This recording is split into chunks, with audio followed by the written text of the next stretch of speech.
We are talking trivia about episode 17, E.B.E. I mentioned this briefly in the regular episode, that the Iraqi Air Force during and after the Gulf War was not in good shape. Their top fighter interceptor aircraft at this point was the MiG-29. Now, it is a competent jet fighter with something like 800 planes still in service, mostly in former Soviet republics, but it is still being used by Ukraine against the Russian invasion.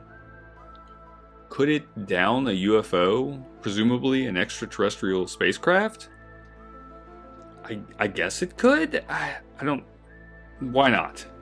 A dozen witnesses, including a squad of police vehicles in 3 counties, become hysterical over swamp gas. In 1966, J. Allen Hynek of Project Blue Book fame suggested a mass sighting in southern Michigan was caused by a swamp gas, much to the annoyance of locals. He was roundly criticized, and then Congressman Gerald Ford called for an investigation into the sightings. Does this sound familiar to you? If you've ever heard the swamp gas explanation before, this is its origin. What's that got to do with this? The cough, the fever, the rash. Those are all symptoms of Gulf War syndrome. I was never in the Gulf War. You may not be aware of this, but scientists from the University of Texas were recently able to identify the cause of Gulf War syndrome. Some American soldiers possess the PO1 gene R variant, which makes them extremely inefficient in breaking down sarin gas. At least 100,000 soldiers were exposed to this gas when the U.S. Air Force destroyed production facilities at the outbreak of the Gulf War. Mulder, listen to this. Vladimir Zhirinovsky, the leader of the Russian Social Democrats, he's being put into power by the most heinous and evil force of the 20th century. Vladimir Zhirinovsky was a real person. He was a Russian politician and early right-wing populist at the end of the Soviet Union. He once promised free vodka for all citizens.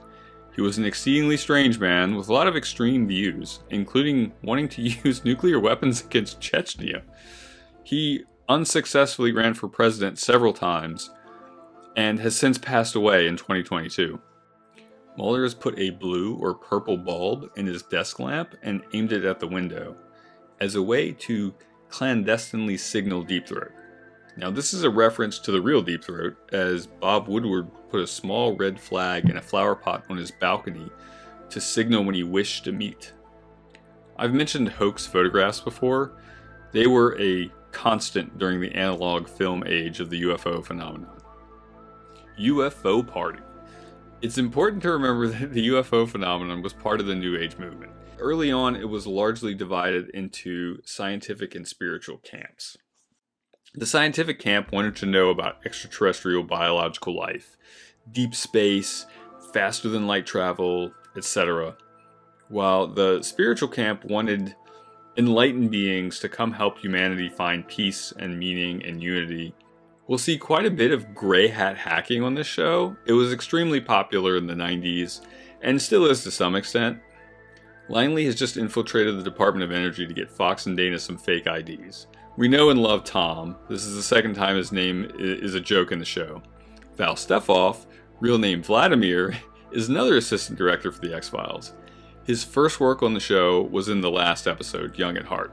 He'll go on to assistant direct more than 50 episodes in his X-Files career.